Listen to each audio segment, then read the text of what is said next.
Hello everyone, this is Billy. This is part 3 of the 4-part video to create and design the Fusion 360 design for FM crystal radio. On part 3, we'll finish the last bit that is about laying out the parts on the surface so it will be readily printed. Before we start, please remember to click like, subscribe, and share with your friends to watch too. Also, I've recently joined Patreon. If you want to support my work, visit the link there.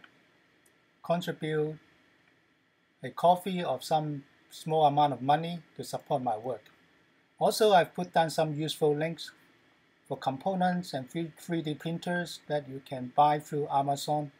If you go through those links, you won't get a price uplift, but it will mean a lot to me because a tiny bit of money will be sent to me by Amazon to support my work. Thanks a lot. Next, we need to emulate the joint and see how the variable capacitor works. So to do that, first we need to create a new component that contains the moving variable capacitor plate as well as the gear. Because right now they are of different parts, so they can't move together.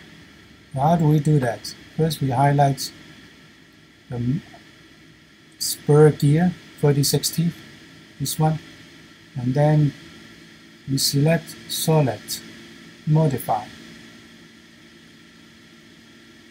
combine.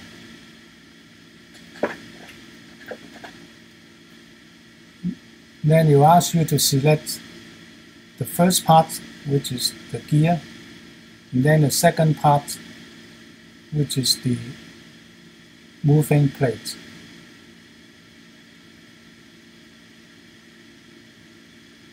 Right, so we now selected both. And then we'll create a new component and keep the original component. Keep tools means keep the original component before they combine. Otherwise they will be gone and then you will not be able to modify and edit again. So this is important. Keep the tools. You must check this box. New component is to give birth to a new component. So it will be used just for animation, but not for printing, because there's no use printing the gear and the moving plate as one part. The moving plate eventually will be replaced with the copper plates. So we just need to print the gear. So that's why we have to create a new component just for animation. And then we click OK. A new component will be created here. And let's make this name animation. Animation. That's it, just animation. Then we'll know this one is only for animation, not for printing. Okay, next we're going to start using the joint. In Fusion 360, if you have a joint, you can play magic with it like animation. So you play with the joint, go to assembly, assemble, and then this is an as-built joint. That means it's already aligned in the right place. We don't need to move it or change the position. So just click as-built joints. And then we already selected this component. We need to select the motion. It is a rotating revolute. That means rotating motion. And then we select the second component, which is the board. Right? So it's rotating with the board.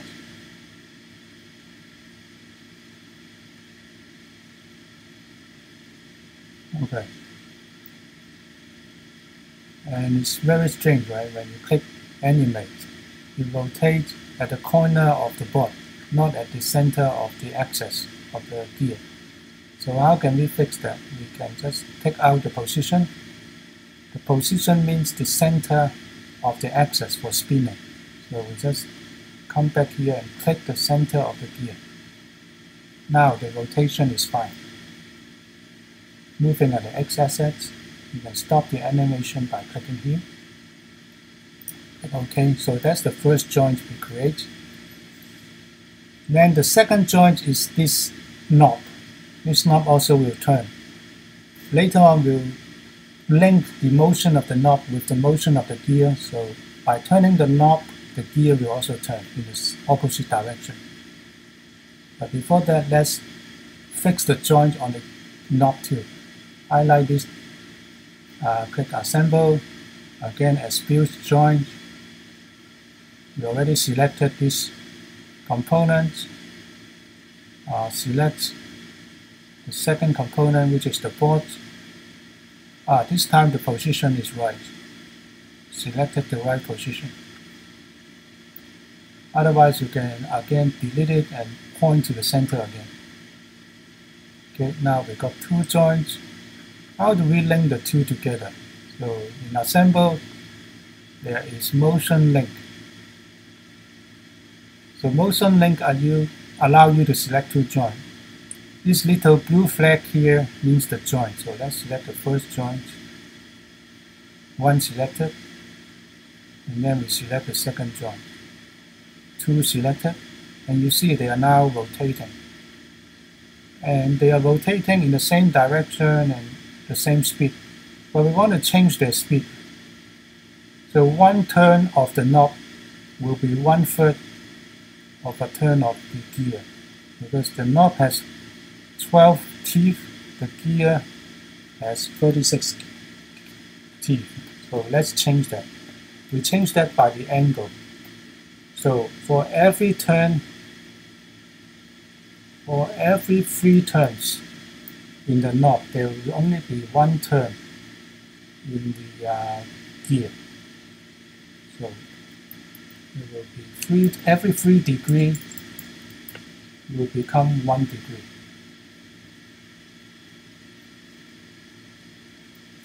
But it is still in the same direction. We want it to be in different directions, so we put a minus here. And it will be in different direction. Okay, then let's click OK. And now let's try to turn. Move this. You see? It's moving now. So this is how we played with joints. But you see, this is just a simulation. There's really no calculation here. And the block, the stopper will not stop the moving plate. It's just cutting across. Right? This is just for visual effects, animation. There's no logic behind it. Just purely for fun. We see how you visualize when something's turned, how it will move across, and you can check whether the spacing is good enough by turning in this direction. Look at the spacing. Whether the spacing is good enough.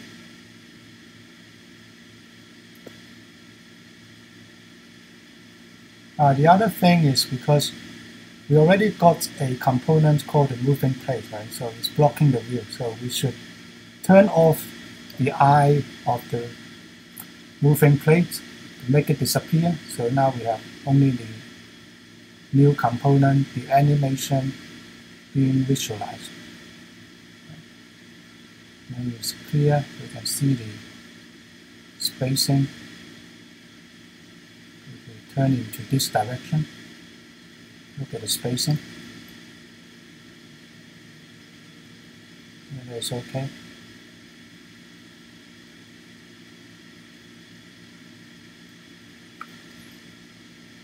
Anyway, that's a big fun, having to play with the joints and links to joints.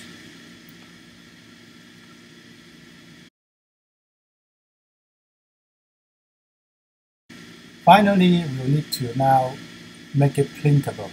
So how do we do that? First, we have to hide this animation component because we can't print it. We have to show the moving plate again. Then we need to move each component into a place on the surface. So our printing surface is Let me show you. Anything above this horizontal line.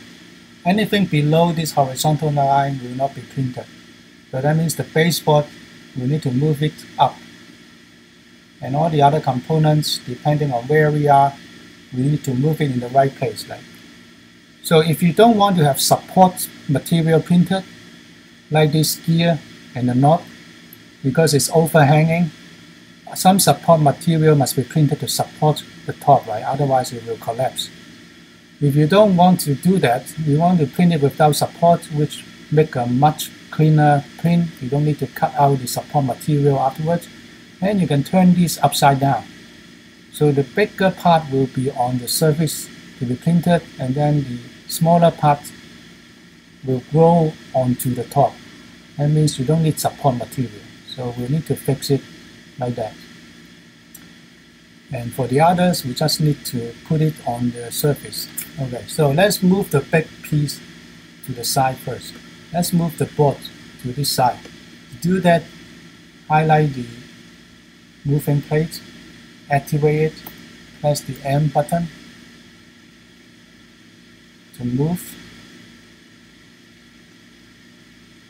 Oh, sorry, we didn't select the right one. So select the baseboard. Press the M key.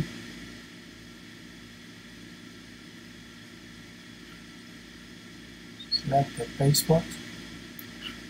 Yep. How come it doesn't work? Select the baseboard. Press the M key.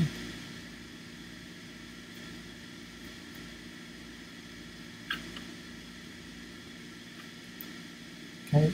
To move the baseboard, select the baseboard, highlight the body, and press the M key for move, and then move the mouse back here.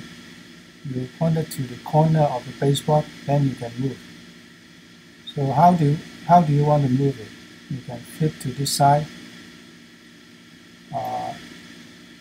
Actually click on the top, and then click on this square here, and then drag it to the right place. So this one should be good enough. And then click OK.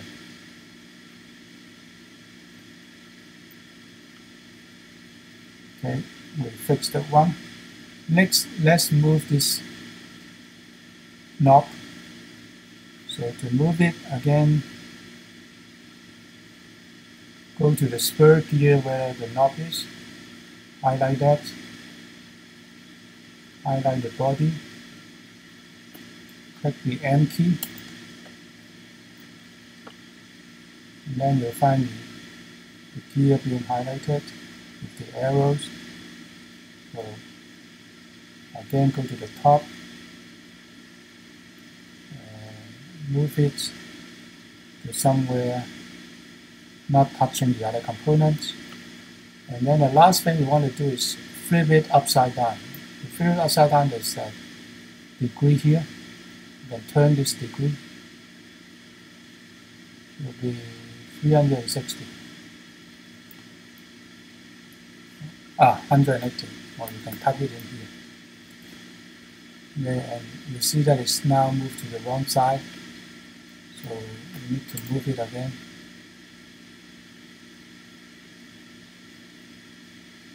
It's too close to the baseboard, so you move it again to here. Okay, and then OK. Okay, next what else we need? We need to move the this back gear.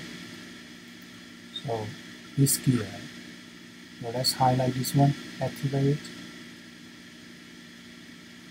Click on the body and press the M key again. And you can click on here to move. Move it out a bit. Should be okay. Look okay. Because this surface is flat and it is not on the right printing surface, right? So we need to fix this too. They are not on the printing surface. So let's highlight these two together. And then press the M key to move them. Highlight these two. Let's do, well, maybe move one first. Okay, let's click on the front. I think we can move both together. Highlight them both and press the M key.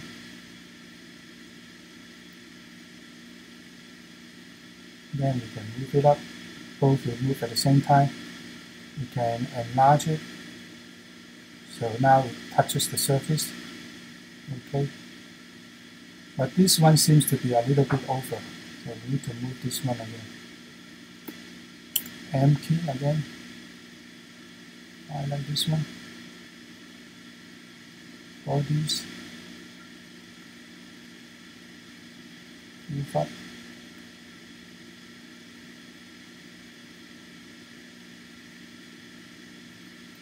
Still a little bit. Okay. Now it's perfect. Touching the baseline. Okay.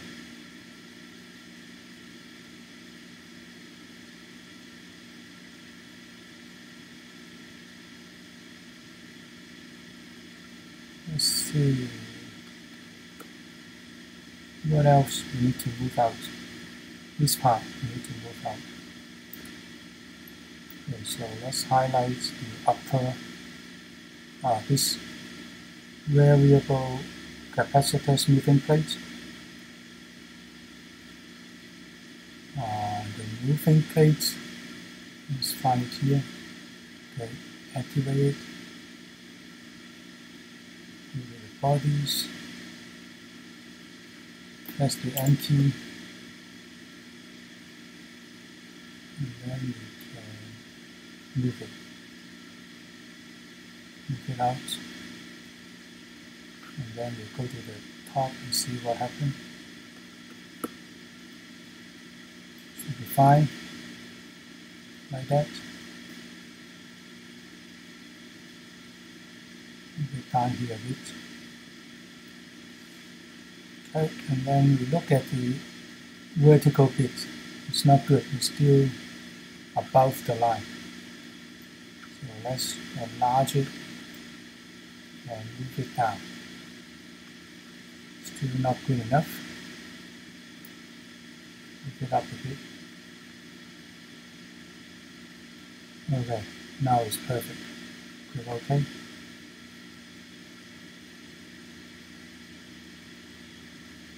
Okay, what else? There are two. There's one. There's a bit two fixed plate. Full fixed plate. Let's move the upper one first. Highlight that. Into the bodies.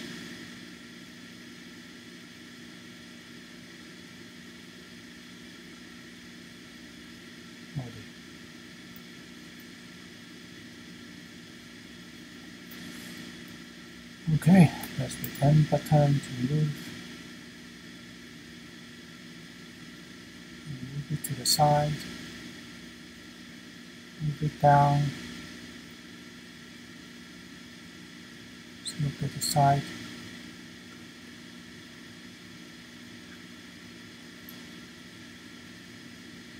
Okay, perfect. Look at it from the top.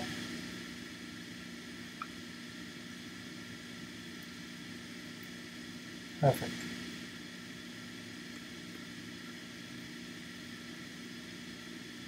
Maybe we can leave it here. Okay. Then we continue to do that for the fixed plate, the bottom one. Activate.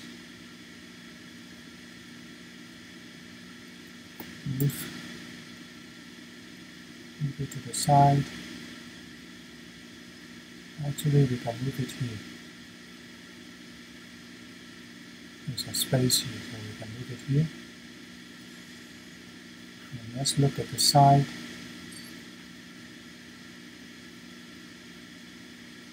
It's not yet touching. still a tiny bit not touching. So what do? Keep enlarging. If we can't enlarge it, put in the number directly. 2. It seems to be open.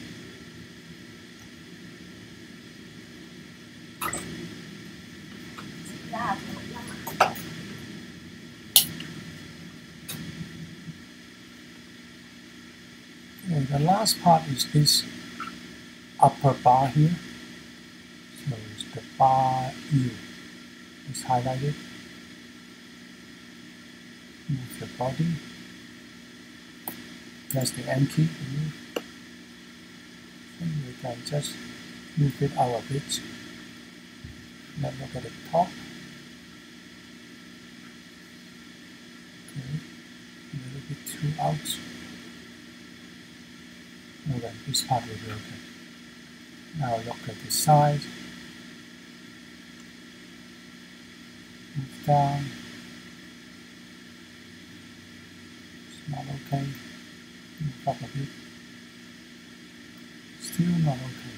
It's a tiny bit. So we need to input the number. 2, too much. 1, still not much. 1, 5. Wow, 1, 5. Still not touching the bottom. So 1, 5, 1, 7, 1, 8, or 1, 9.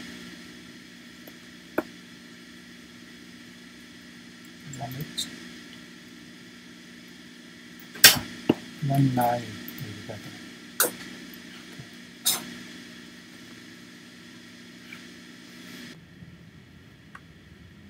So now let's take an overview.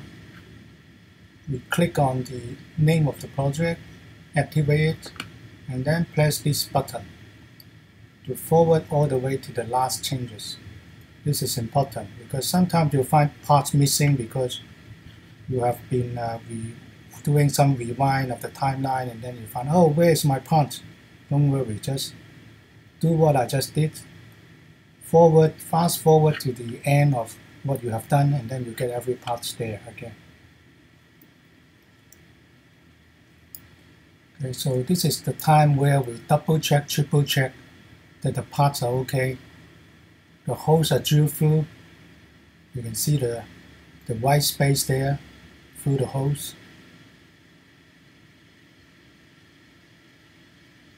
Right, except for this one. I don't know why there's a hole there. Okay. It's not a hole. It's just the flag of the joints. Okay. This one. And the second thing to check is everything has the widest part touching the plane that is for printing. So it should not be upside down like this one. The biggest part should be touching the surface of the 3D printer. So you won't need support material. For example, this one, this big here, there's 2 little features protruding out. We can't flip it upside down, right? Otherwise it won't print at all. So make sure the flat surface is touching the bottom, and you'll find this one violates what we just said, right? The flat surface is not touching the bottom, so let's turn this thing around. The baseboard. Okay. Highlight the body, press the M button, and then we have to it's better to anchor it from the middle.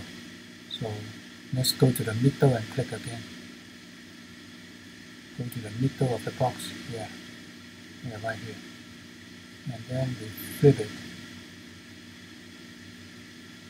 to 180 degrees. And then we need to check whether it's touching the plane. Not yet, so we move it down. No. Still some gap. So. Okay, now this is perfect. Look okay. Let's double check again. Okay, let's go back to the main view.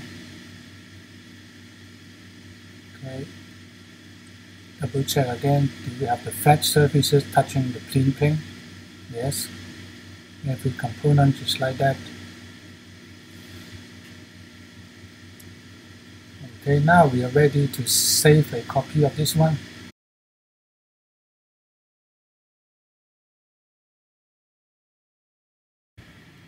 Now we can do the printing. So we have the file menu here. Go to 3D print. I'm using Cura. If you have your own slicer, you can choose your own software. And then we need to highlight which component we want to print. So assuming we want to print everything at once, then we select Document Name the Views. Once you select Name the Views, all the components will be printed. But if there's some component you don't want to print, you can get rid of them by clicking the I button first before you click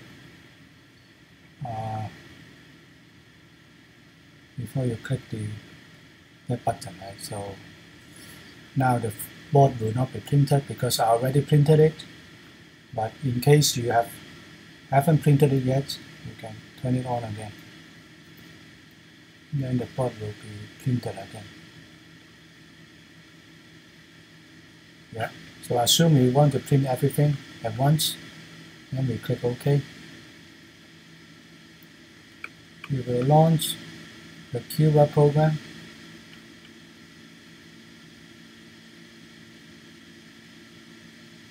There seems to be something wrong with the Cura program because this doesn't go into the plane. When you see something like that, it means whatever you are trying to print is too big. It can't fit into the print plane. So what we should do, we can get rid of it, clear the view plane, close this, and then we'll need to fix it. How can we fix it? We can try to move this one closer. So let's try to move this one closer. Closer, and see if it will help.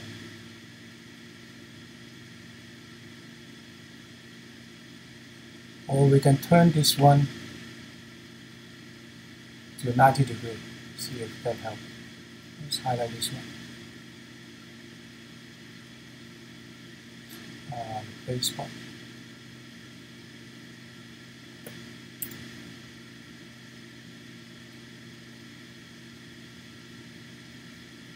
Let's try to on at the middle, and turn this like this, and then move this closer.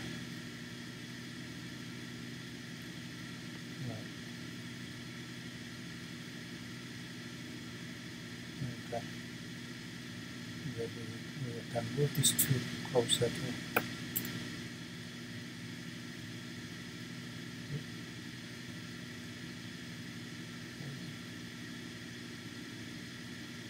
Move this up a bit. See if it helps.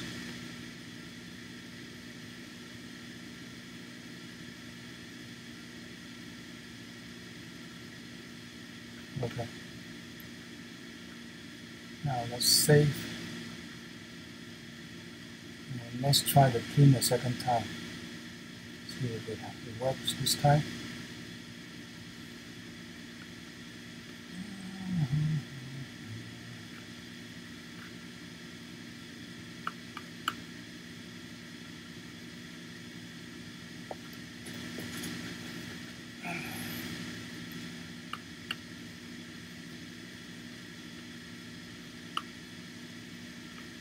Okay, now it works.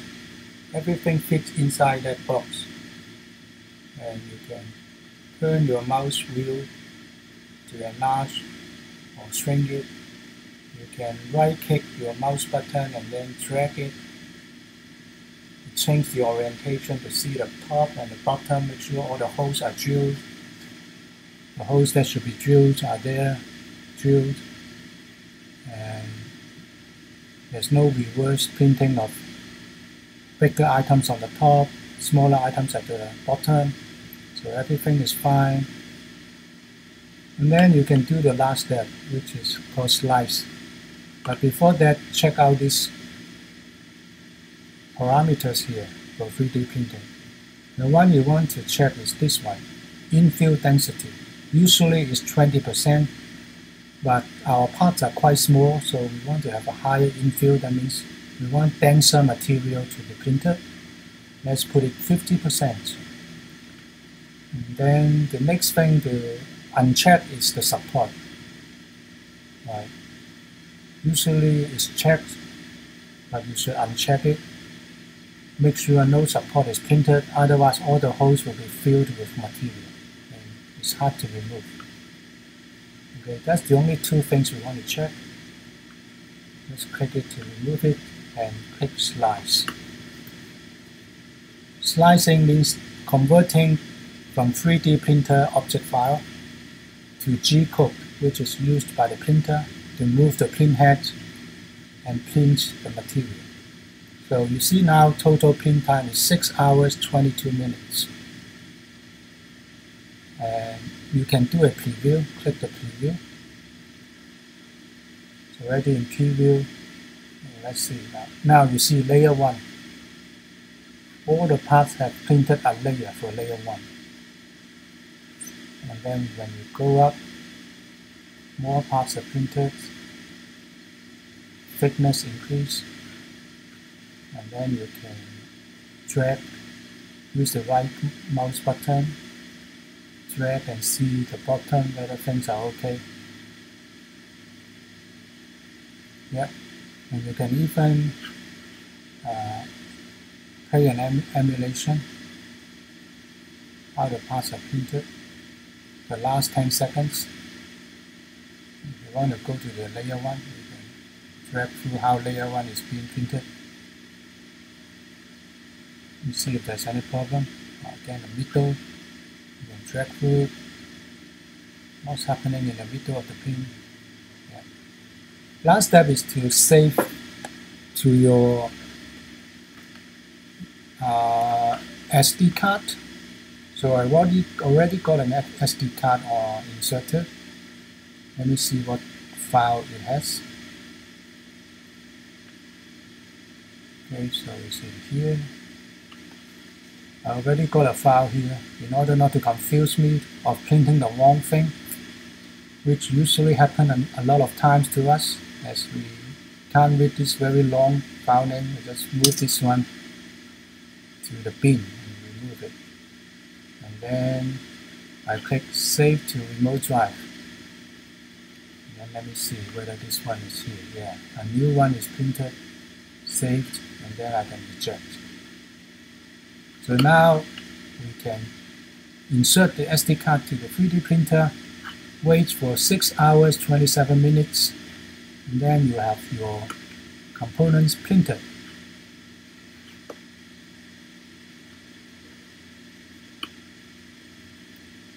And you ask me what happened if I want to adjust something of the whole design. Now that you have moved the layout to this, how can I get back to where everything is fitted together, and also how can I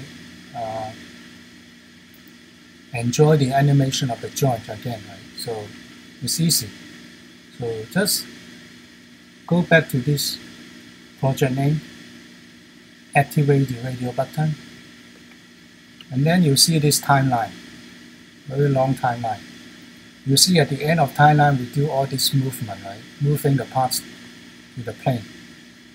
So what happens is you can rewind the timeline by clicking these buttons here on the left hand corner. Let me rewind. You like watching the movie rewinding. Just rewind to the part before we start the move. Right, so this is the part before we start the move. And then you can adjust it.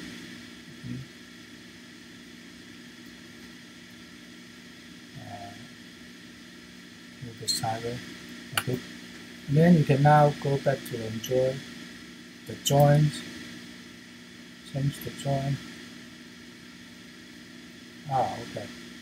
Before we can change the joint, we have to activate the new component called animation again. Let's go down and activate the animation. Make it viewable, not activate, make it viewable. And then we'll need to make the moving place not viewable. Then we can move. Okay.